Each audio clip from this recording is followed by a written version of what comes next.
Yo, what's going on, E7 fam? Pat here, back with the August 3rd balance adjustment preview that was just shown earlier this morning over on Stove. If you're new here, how I do balance adjustment previews is pretty simple. We take a look at the characters and the artifact lists, and before I actually jump in and look at their changes, I kind of write down a couple of notes on where I think those characters or those artifacts are lacking in the game's various different game modes. Then we take a look at the actual changes, compare and contrast, and kind of come to a consensus on whether or not it might potentially be a pretty good change for that character or for that artifact. If you do like this style of video, as always, please leave me a like on the video or consider subscribing to my channel. It does help me out here a ton. And with that out of the way, let's talk about one of the balance patches of all time. I assure you, this has got some pretty puzzling choices in it and some pretty puzzling decisions, but we'll get through it together. So in this one, we'll be talking about Ruel of Light, Lionheart Sermia, Haste, Bria, Mort, Silk, Suthan, and then for the artifacts, it is Rise of a Monarch, Dux Noctis or Du Noctis, I'm not exactly sure which is the correct pronunciation, and Steadfast Gatekeeper. We'll also be talking about the changes to the debuff Restrict. So, let's start with Ruel of Light, which I assume they meant Ruel of Light. So in the current state of PvP, Ruel of Light simply cycles turns way slower than Destina because Destina has a 50% CR push and it's on a 2-turn cooldown. On top of that, her biggest weakness has always been her lack of AoE healing. How you beat Ruel of Light is simply try to weaken every single character on the team evenly because she could only really kind of top off or protect one character at a time. And Destina has a massive AoE heal, so again, outclassed by Destina there. On top of that, this character is way easier to control than Destina because Destina gets 60 free gear score worth of effect resistance at the start of the battle. So, yeah, you're kind of losing out. It's a losing battle versus Destina, really, with Ruel. The only areas that Ruel really excels over Destina are her base defense and the fact that her revive is for full health. Granted, it's only one character as opposed to a maximum of 3. So, just overall, Ruel just doesn't have the tempo and just feels really outclassed compared to many of the other Soul Weavers, especially Destina in our current meta. So let's see what she actually got. So first up is Key to an Oath. This is her S1 that she shares with Destina. They have changed it so that instead of the amount of HP recovered for the ally with the lowest health, it recovers health proportional to Ruel's maximum health. So this is both good and or bad, depending on what you used to play Ruel with. With the old Ruel, if you used to play a lot of tanks and bruisers, then the old Key to Oath is better. If you're going to be playing her with a bunch of basically DPS or faster characters, then the new Key to an Oath is going to be better.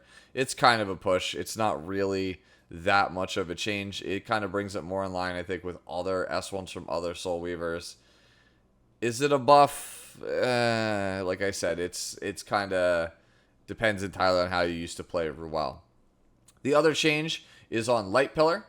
This is her S2. It is exactly the same skill, but now it also increases the combat readiness of Ruel by 25%. That's nice, but again, Destina is got a shorter cooldown move, and it is a 50% CR push, so yeah. I don't really know what else we could have done here. I think Light Ascending as an AoE would be honestly incredibly broken. Perhaps if Light Pillar was a 2-turn cooldown as opposed to a 3-turn cooldown, so that way it's more in line with regen. Granted, Light Pillar heals a lot more, and that would probably make it a bit more frustrating to play against. I think if Ruel had some more innate ER, so that way it was harder to control her, so that way you could focus more on bulk and less on ER in order for her to do her job, that would also be okay. Because she has a really good stat line for staying alive. She's on a Pisces stat line, which is Rowana's stat line, Blood Moon Haste stat line, right? That is, in my opinion, the best overall stat line for trying to build a hard-to-kill Soul Weaver. It's either that or it's Destina, which is the highest HP one. So it's one of those two. So she's got the stat line, right? It's just everything else. And if I have to dedicate, like, to 220, 230, 250 ER or something, then I can't really make my Ruel of Light super tanky. So I think this is kind of a fail as far as buffs go, because our character really just doesn't outclass Destina in anything anymore. Like, there's not really anything that makes me want to take Ruel of Light over Destina with these changes. And again, we don't get any of the free stats or benefits that a character like Destina does. So I think that at the end of the day, she's just still a superior Soul Weaver. And that sucks, because Ruel's probably my favorite Soul Weaver in the entire game, and I would love to actually be able to use her in a competitive setting once again. So next up is Lionheart Sermia, my favorite character in the entire game. Contrary to popular opinion, this character, I guess, kind of, sort of could have used a buff, so I'm happy to see her actually here. After talking to a lot of top players and other content creators, we all kind of feel that Lionheart is missing something. I still think she is playable at top level, but a lot of other people really do not. But we all kind of agree that It's Far From Over, which is the S2 passive, should have some kind of combat readiness built in for the character. On top of that, other people seem to think that I Am the Victor doesn't really do enough damage, because in an aggressive meta like what we have, I Am the Victor, they're expecting it to outright one-shot certain characters or just clean up the match, and for them, it's not enough damage. Me personally, I've never really had that big of a problem with it. What I have a problem with is the Pisces stat line. Ruel of Light is a character I just gushed about her stat line. Pisces Soul Weaver, absolutely incredible stat line. Pisces Warrior, which is Lionheart Sermia, is pretty garbage. It's one of the worst ones, I think, in the entire game. Not as bad as Scorpio Thief, but it's pretty up there. It's got pretty terrible HP, pretty low defense for what's supposed to be a defense scaling hero, and that's in stark contrast to other Pisces characters, because normally anything with Pisces on it has like near 800 defense for some reason, but like Pisces Warrior is like, what, 650? Like, that's so low compared to every other class and their Pisces zodiac symbol. So me personally, I have a gripe with Lionheart Sermia's stat line. I think that she wouldn't need a lot of these buffs if a Pisces Warrior stat line wasn't so terrible. So let's see what this character actually got. So she got 20% combat readiness on It's Far From Over. Cool. That checks the box. That's what myself and a lot of other content creators and top players were looking for from this character. And honestly, we could probably have left it at that, because that's enough to make this character be played a lot more frequently than she is on streams. And you might actually see her show up a couple of times in the World Championship as a result of this actual buff. On top of that, the S3 I Am the Victor also got the damage increase. So this is basically what everyone was looking for. Lionheart went from being like a tier 2, a strong tier 2 character in previous seasons, to slowly starting to slide down into that like middle of tier 3 territory. And with these buffs, I think you're going to see her kind of rise back up again towards that strong tier 2, top of tier 2 damage dealing option, especially for players like myself who prefer to play standard or tank down as their actual style of play.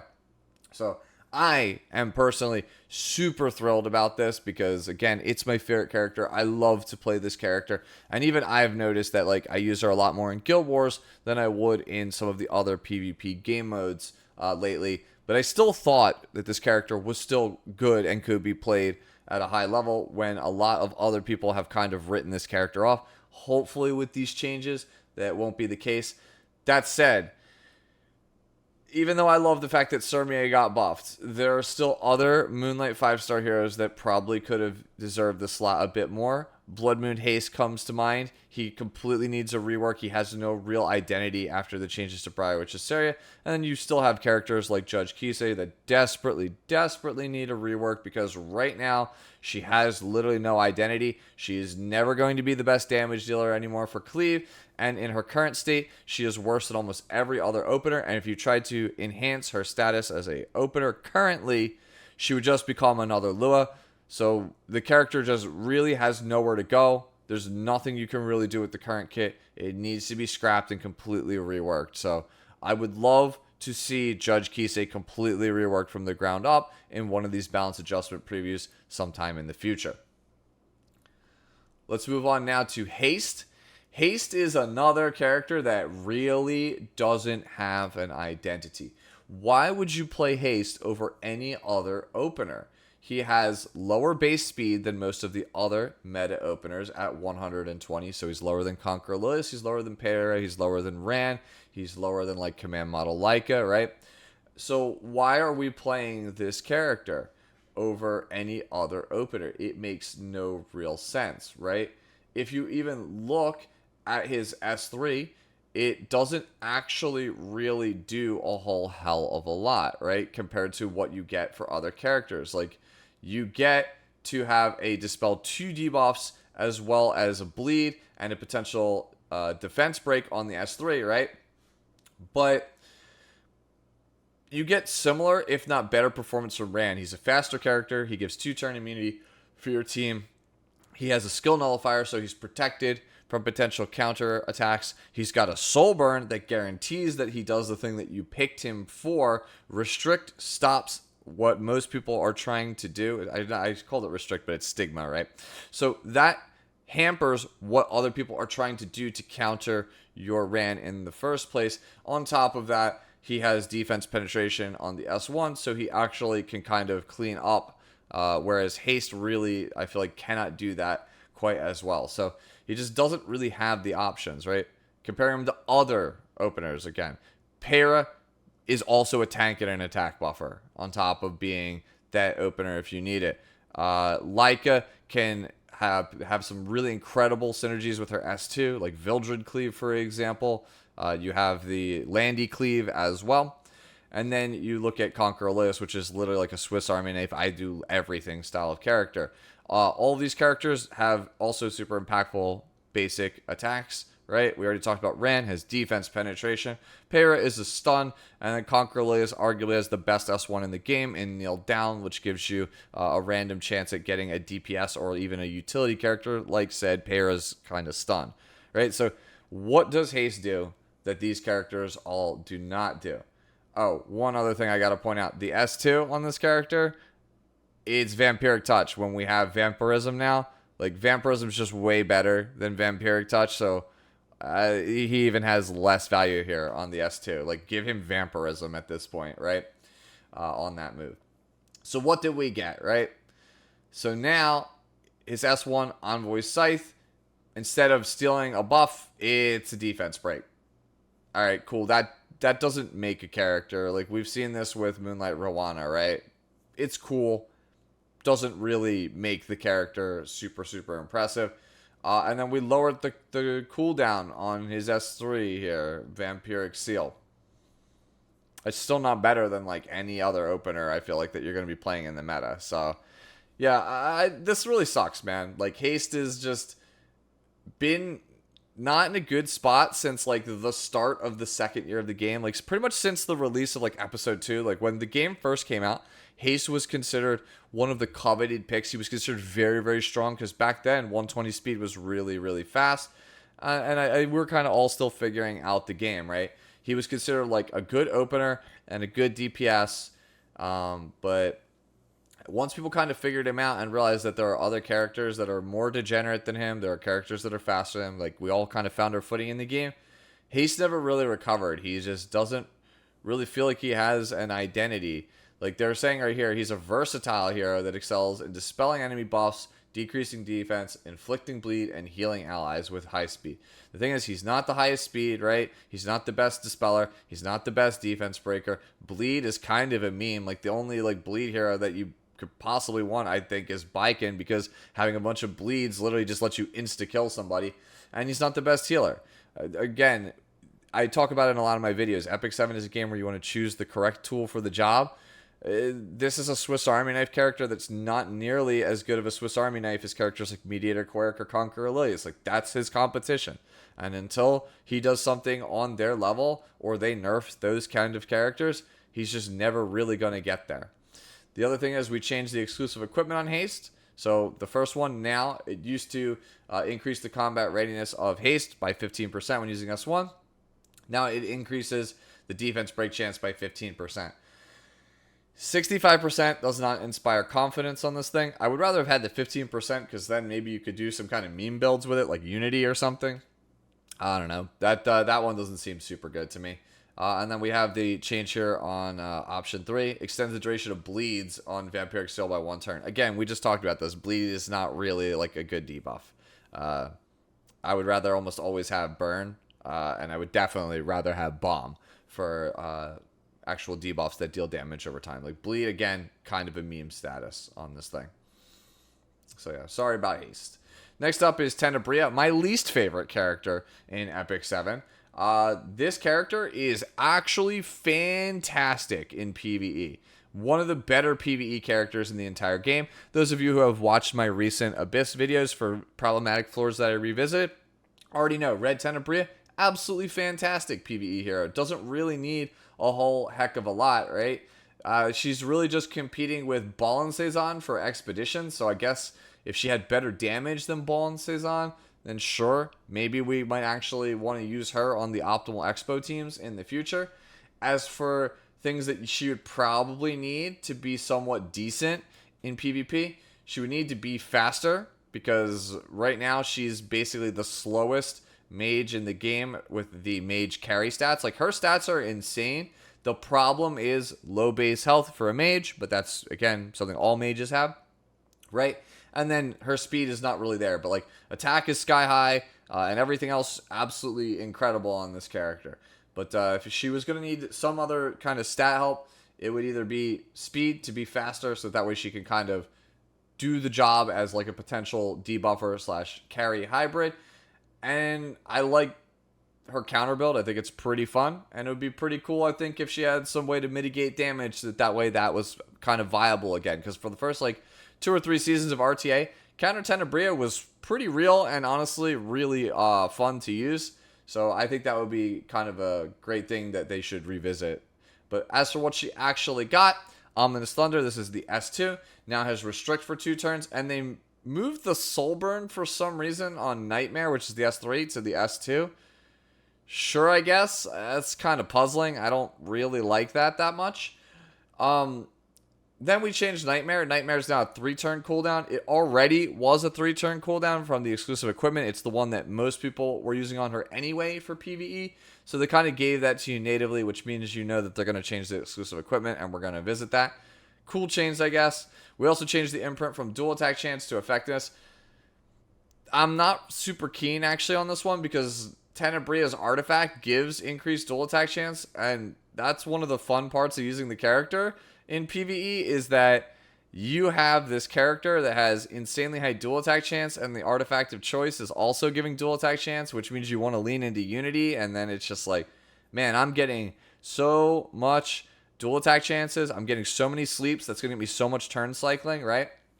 That's what allowed Bria to kind of cheat the fact that she might not always need speed, is that any S1 has a very high chance of getting an S1, which is a potential sleep, which is a potential massive combat readiness push.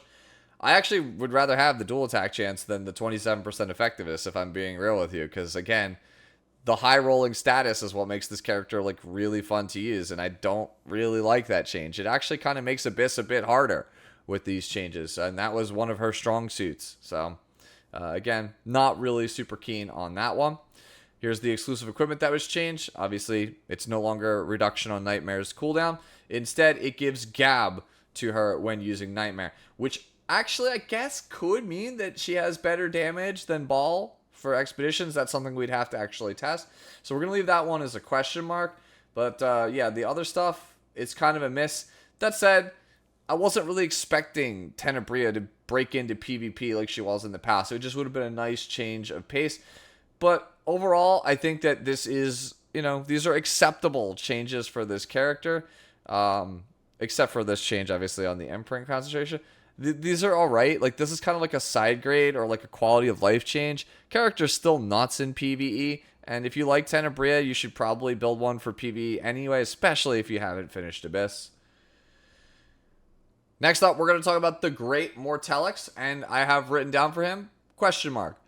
Because famously, I always try to predict what this character needs, and it's never what the character actually needs.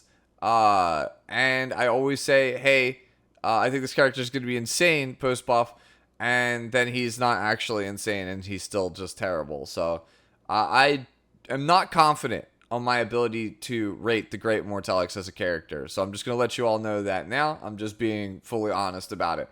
If these changes slap and he's like super top tier, that's awesome. I think that this character has been done the dirtiest out of almost every single character in Epic 7. I would love for Mort to be meta because I think, again, super cool character design and one of the best written characters in Episode 3, aside from how he went out in the story. But yeah, again, one of the better characters we've gotten in the last like year or two in this game. And he's just been done absolutely dirty. He really should be a force in this game. He should be a face of this game, and he's really not, and it kind of sucks. So, let's take a look at what he actually got. So, Absolute Dignity, the S2 passive, now has a 100% chance to activate Sacred Blessing. That is the critical hit resistance buff for your entire team, and 2-turn speed buff for Mortalics, whenever he actually lands a critical strike. And considering he has 30% chance to counterattack, and also, you're most likely playing him on Elbra's Ritual Sword.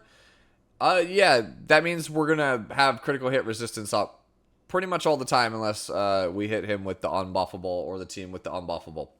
So that's a really good change because one of the biggest complaints is that Sacred Blessing just doesn't proc. It has no real consistency in the thing. And then next up, the change is to Advent Mortalics. This is the S3 here, right? The cooldown was reduced by a turn. But to compensate, the healing was decreased, and the amount of souls acquired also decreased. That's fine for me. I'm okay with that.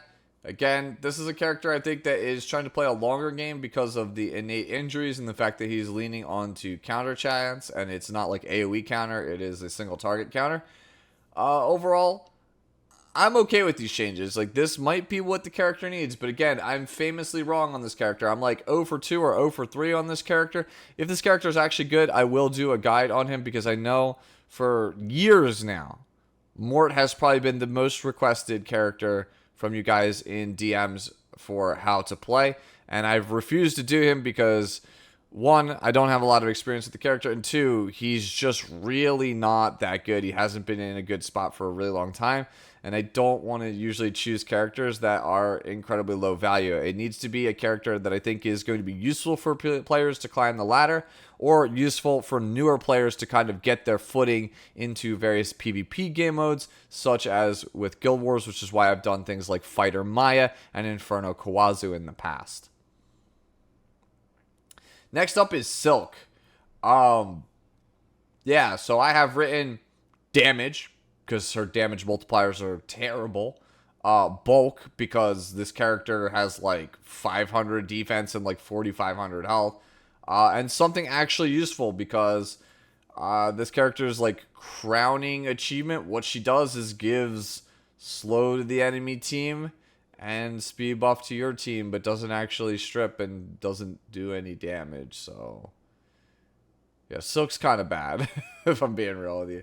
I remember when Epic 7 first came out in its first several months, Silk was considered god tier, like triple S tier, and you were a fool if you didn't build her and Mulligora her. And I remember just like going, I don't think she's that good. And then time kind of proved me right on this one. So if anybody is like watching the video that's been playing since the beginning and you actually like hyper invested in Silk in the beginning because that was like common consensus, like let me know down in the comments below. I'm just curious to see who's been playing that long and if you actually remember that.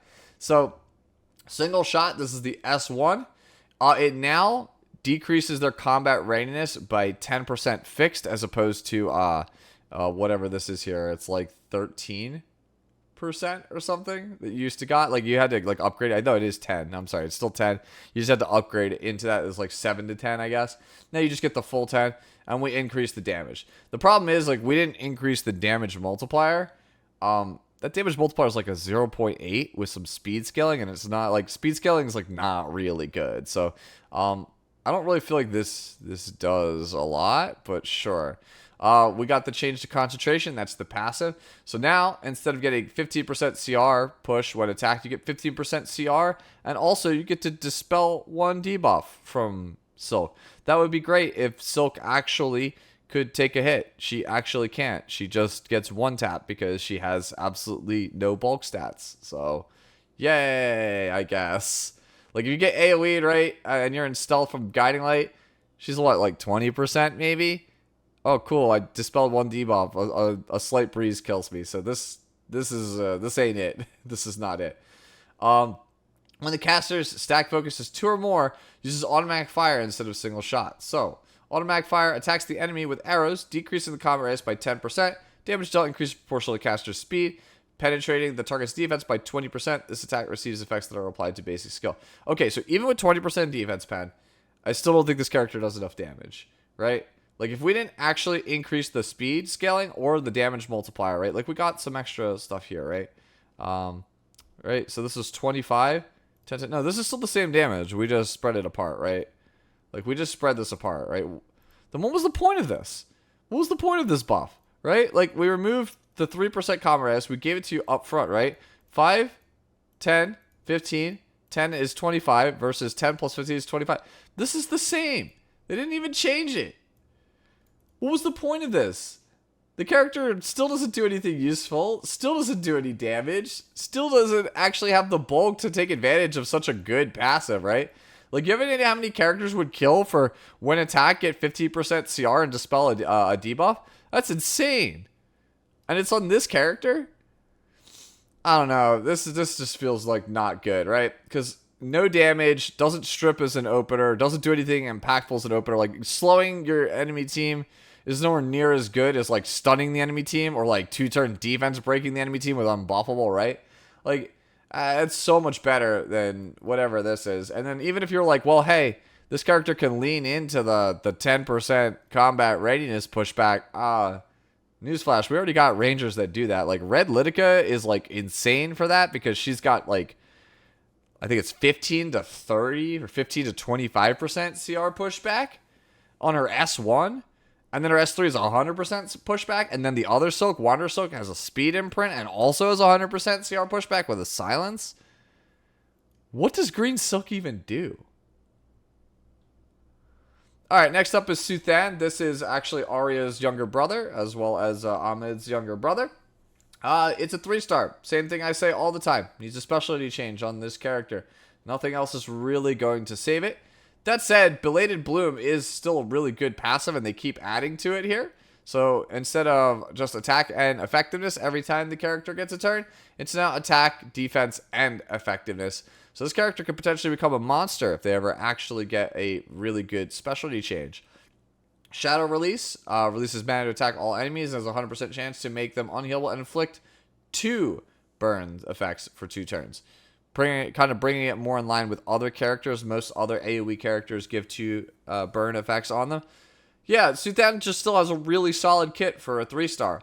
Wouldn't surprise me if the character was playable whenever they actually get a specialty change. But until then, not really much use for him other than Nightmare Raid for one of the Nightmare bosses, where the one that you need to actually stack burns and or bleeds to succeed on. So you could use him there. But other than that, yeah, this doesn't really do anything until we see a specialty change. We've got a number of 3-stars, by the way, up till this point that have great changes, like Yun Ryung, for example, Hasol.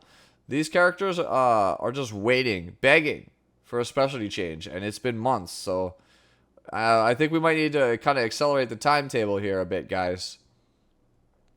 Moving on to the artifact balance adjustments, we have Rise of a Monarch, which, admittedly, is a great PvE artifact. I use this all the time for Abyss and several other challenge quests, challenge-style hard content. So, in my eyes, it didn't really need a buff. If it was going to get a buff, it needs something to make it compete with Arius. So now, instead of just getting defense by 10% extra for the person wearing it, it's 10% extra defense for all allies, which is not nothing. Makes the artifact quite a bit better in Abyss, and again, those hard PvE challenges that I constantly use this thing on. But it's not dethroning Arius, let's be real here. Good change. I'm happy to have it. Helps shore up what we're already using it for, what it's already excellent at. But I don't think this is really going to help it make waves in PvP. The only character you might see it on is Last Rider Crow. But again, I think everybody at this point is kind of settled into Arius on him. Next up is Dux Noctis, or Du Noctis, right? And so what I have written here, faster ramp-up time. Because right now, it doesn't really do a whole heck of a lot. It takes too long to ramp up. I think the only characters that are actually playing this are both versions of Pavel. So now, we just increase the attack that this thing gives up front by 12%, and also helps it stack, or makes it stack only up to 6 times. Sorry, excuse me. It needs 6 times to fully stack. Excuse me, it's still early, as opposed to 8. So that is definitely an improvement. Both of the Pavels are probably going to like this, especially if you are not somebody who plays either of them on Guiding Light. For example, if you play Pavel as like an opener, the green Pavel still, which I don't think there's too many of you all out there anymore, because there's a lot of other better cleave and or opener options. And then for those of you diehards, you brave souls that decide not to play Commander Pavel on Guiding Light, then I'm sure this is probably fine for you as well. Solid buff, nothing revolutionary. The characters that can use it are going to be happy with it because it gives them more upfront damage, and they don't have to worry as much about potentially failing to get a kill because they didn't get enough attack stacks. And then finally we have Steadfast Gatekeeper. It's a 4-star that's competing with Arius. Yeah, that's a tall order, so you need to compete with Arius. So here's what it was changed to. Instead of being an AoE heal ag lance, right, it now increases the defense of all allies by 5%, which is pretty low considering that other artifacts give 10%. Yes, I know it's a 4-star. Decreases damage suffered from elite or boss monsters by 10 to 20%. Effect does not stack with other artifacts of the same name, and when more than one damage reduction effect is granted, only the strongest effect is applied. Why did we make this? So, Steadfast Gatekeeper is a 4-star artifact that you get from the game's gacha, right?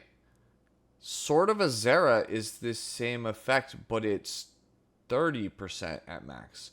And Sword of Azera is free. And everyone has access to it. And it's the same class. And you can't have Steadfast Gatekeeper and Sword of Azera on the same team. So we made a gacha only artifact, just a strictly inferior version of an artifact that's free for everybody. I don't understand this one. This one's very puzzling. I'm not really going to recall it because, let's be real here, it's a 4-star. You know, what am I going to do? Just get the powder? Like, maybe if they change it in the future. But yeah, this is a massive swing and a miss. This is essentially like not knowing what all the artifacts in the game do, right? Whoever decided on this one, I guess, must have forgot Sword of Azera was an artifact, right? It's like when Divine and I were talking the other day about the hardest part about being a writer, especially for like some rappers, is that they think they make a really cool song and then they have to Google themselves and realize, damn, I already wrote that song. And then they have to start over and make a new song. That's what this is. Like, this is I got this really great idea for an artifact. And they didn't bother to Google themselves and realize they already made that artifact. This is just a strictly worse version of an artifact that we already have that, again, is free for all players. Like, if you wanted this effect, you would have already gone out and picked up Sword of Azera from the game shops. It makes no sense, this artifact change. This is a massive, massive fail. And honestly, again, kind of an embarrassment because we already have this and it's free for everybody. And this is a gacha artifact. Granted, it's only a 4-star, but it's a gacha artifact, right? So it should at least do something different than what is already readily available for free. So we're going to slide on down here to the restrict change for the debuff balance adjustment. So when restrict originally was previewed, when Cerise, the first character with restrict, was originally previewed, what restrict did was it cannot receive combat readiness increase effects other than that provided by the speed stat. That's what restrict did. And then people very quickly pointed out there's some real degenerate things you can do with restrict if you could just keep pushing back the enemy team with characters like Bria or Lidica or Wanderer Silk, things like that, right? So those are the kinds of things that people warned about with the changes to restrict. So restrict was then changed to cannot receive combat readiness increases and decrease effects other than provided by the speed stat.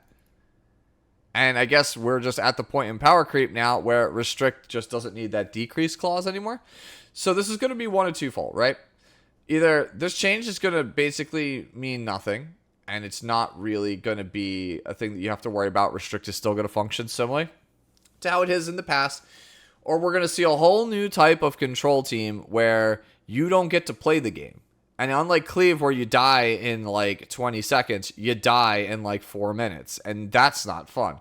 I don't understand what this change is. This is not a good change, I feel like, for the game. I really don't. Like, I think Restrict was fine as is. I'm not saying this is like broken, but this does not elicit good game feel at all. Because being on the receiving end of just being constantly pushed back when you have Restrict is maddening. It is actually infuriating. People already do not like loss of control effects in this game.